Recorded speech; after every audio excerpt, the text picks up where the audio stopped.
FBI کو کچھ financial transactions کے ایسے ثبوت بھی ملے جن میں کئی آرگنائزیشنز کو فنڈ ٹرانسفر کیا گیا تھا۔ FBI کا دعویٰ ہے کہ ڈاکٹر عافیہ صدیقی کے کچھ ایسے لوگوں سے بھی لنک تھے جو القاعدہ کا حصہ تھے۔ ان میں خاص طور پر خالد شیخ محمد کا ذکر کیا جاتا ہے جو 9/11 اٹیک کا ماسٹر مائنڈ تھا، اور یہ کنیکشن ڈاکٹر عافیہ صدیقی کا اسی وجہ سے جوڑا جاتا ہے جو ڈاکٹر عافیہ نے آرگنائزیشنز کو فنڈ ٹرانسفر کیا تھا۔ لیکن اس طرح کے کوئی ثبوت بھی نہیں ملتے کہ ڈاکٹر عافیہ صدیقی یہ جانتی تھی کہ جن آرگنائزیشنز کو وہ فنڈ ٹرانسفر کر رہی ہیں ان کا کسی ایکسٹریمسٹ گروپس سے کوئی کنیکشن ہے یا نہیں۔ لیکن سن 2002 میں ہی اسی وقت جب ڈاکٹر عافیہ صدیقی امریکہ میں ہی تھی تو ڈاکٹر عافیہ صدیقی نے یہاں سے کچھ ایسا سامان خریدا جس کی وجہ سے FBI اور امریکن ایجنسیز کے شک کو اور زیادہ گہرا کر دیا، جن میں نائٹ ویژن گوگلز، یہ ملٹری گریڈ ایکوپمنٹ ہے جو اندھیرے میں دیکھنے کے لیے استعمال ہوتا ہے، اور ایک باڈی آرمر، یہ وہ چیز ہے جو پرسنل پروٹیکشن کے لیے استعمال ہوتی ہے۔ یہ سبھی وہ آئٹمز تھے جو سویلینز کے لیے الاؤ نہیں کیے جاتے۔ ڈاکٹر عافیہ صدیقی پہلے سے ہی FBI اور دوسری امریکن ایجنسیز کے نشانے پر تھی، اور ان سبھی چیزوں کے بعد امریکن ایجنسیز کا شک عافیہ صدیقی پر یقین میں تبدیل ہو گیا، اور اب ڈاکٹر عافیہ صدیقی اور ان کے پتی کو بھی یہ شک ہو چکا تھا کہ وہ امریکہ کی بڑی ایجنسیز اور FBI کے نشانے پر ہیں۔ اور اسی دوران ان دونوں کے بیچ اختلافات بھی شروع ہو گئی، اور سن 2002 میں دونوں کے بیچ طلاق ہو گیا۔ طلاق ہونے کے بعد ڈاکٹر عافیہ صدیقی پاکستان لوٹ گئی۔ ان کے پتی ڈاکٹر امجد کے مطابق ان کے طلاق کی وجہ یہی تھی کہ ڈاکٹر عافیہ صدیقی ایک سخت مذہبی اور ایک ایکسٹریمسٹ ویوز رکھتی تھی، اور اس سب کی وجہ، ان کے بیچ جو جھگڑا کی وجہ تھی وہ یہی تھی کہ وہ دونوں FBI کے نشانے پر تھے۔ طلاق کے بعد ڈاکٹر عافیہ صدیقی پاکستان لوٹ چکی تھی، اور اس کے بعد امریکہ نے ڈاکٹر عافیہ صدیقی کو موسٹ وانٹڈ ٹیررسٹ کی لسٹ میں شامل کر دیا۔ اور اس کی اور ایک وجہ یہ تھی کہ سن 2002 میں یا 2003 میں خالد شیخ محمد کو گرفتار کیا گیا تھا، اور امریکن آفیسرز کی طرف سے کہا گیا تھا کہ خالد شیخ محمد نے اپنے بیان میں ڈاکٹر عافیہ صدیقی کے القاعدہ اور طالبان سے لنک ہونے کو قبول کیا ہے۔ لیکن بعد میں سامنے آیا کہ خالد شیخ محمد سے یہ سبھی بیان ٹارچر کے ذریعے دلوائے گئے تھے۔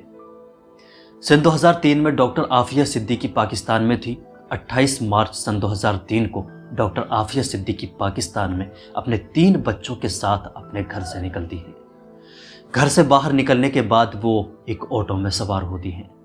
اس آٹو میں سوار ہونے کے بعد ڈاکٹر عافیہ صدیقی اپنے 3 بچوں کے ساتھ غائب ہو گئی، اور ان 3 بچوں میں ایک سب سے چھوٹا بچہ سلیمان اس وقت صرف 6 مہینے کا تھا۔